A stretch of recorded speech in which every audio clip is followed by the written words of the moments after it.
एक समय की बात है जब किसी नगर में एक सेठ रहा करता था।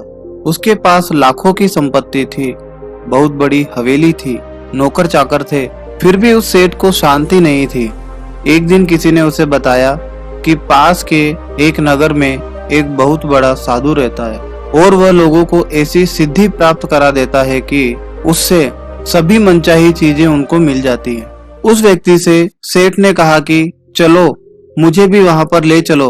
वह व्यक्ति सेठ को वहां पर लेकर चला जाता है। वह सेठ उस साधु को देख करके उन्हें प्रणाम करता है और निवेदन करता है कि महाराज, मेरे पास पैसे की कोई कमी नहीं है, पर फिर भी मेरा मन बहुत अशांत रहता है। आप कुछ ऐसा उपाय बता दीजिए कि मेरी अशांति दूर हो जाए। सेठ मन ही मन सोच रहा था कि बाबा मेरे लिए कोई ताबीज बना देंगे या फिर कोई ऐसा मंत्र मेरे लिए लिख पढ़ देंगे जिसकी वजह से मेरा मन तो शांत हो जाएगा और साथ ही मेरी इच्छा भी पूरी हो जाएगी। लेकिन साधु ने ऐसा कुछ भी नहीं किया। अगले दिन उसने सेठ को धूप में बिठाए रखा और स्वयं अपनी कुटिया के अंदर छाया में जाकर चैन से बैठा रहा। गर्मी के दिन थे, सेठ की हालत काफी बुरी हो गई थी। उसको बहुत गुस्सा आया, लेकिन वह उस गुस्से को चुपचाप ही पी गया। जैसे तैसे वह दिन तो बीत गया। अगले दिन साधु ने कहा, आज तुम्हें दिन भर खाना नहीं मिलेगा।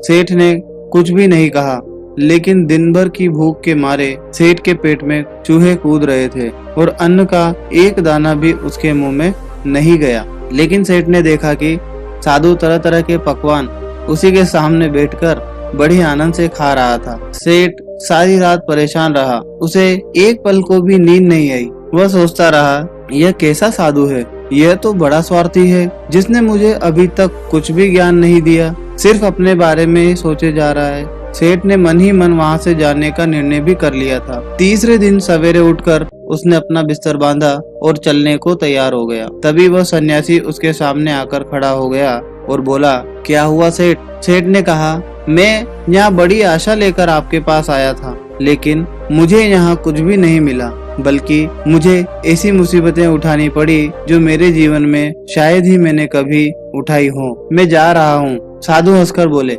मैंने तुझे इतना कुछ दिया पर तूने कुछ भी नहीं लिया। सेठ ने आश्चर्य से उस साधु को देखा और कहा, आपने तो मुझे कुछ भी नहीं दिया। साधु ने कहा, सेठ, पहले दिन जब मैंने तुझे धूप में बिठाए रखा और स्वयं छाया में बैठा रहा, तो इसके जरिए मैंने तुझे बताया कि मेरी छाया तेरी किसी काम नहीं आ सकती, और जब मेरी बात तेरी समझ में नहीं आई तो दूसरे दिन मैंने तुझे भूखा रखा और स्वयं अच्छे अच्छे पकवान खाए। उससे मैंने तुझे यह समझाया कि मेरे खा लेने से तेरा पेट नहीं भर सकता। आखिर में उन्होंने कहा कि सेठ, याद रख, मेरी साधना से तुझे सिद्धि नहीं मिलेगी।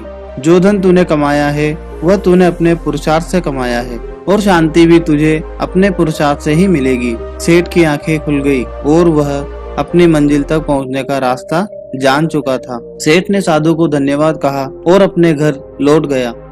दोस्तों, जिस तरह से भगवान श्री कृष्ण ने कहा था कि मैं तो सिर्फ आपको मार्ग दिखा सकता हूँ, चलना आप ही को होगा, तो यह कहानी भी कुछ हमें ऐसी ही सीख देती है कि अगर आप किसी मंजिल को पाना चाहते हैं तो उस मंजिल के लिए जिस सफर को तय करना है उस सफर पर आप ही को चलना होगा।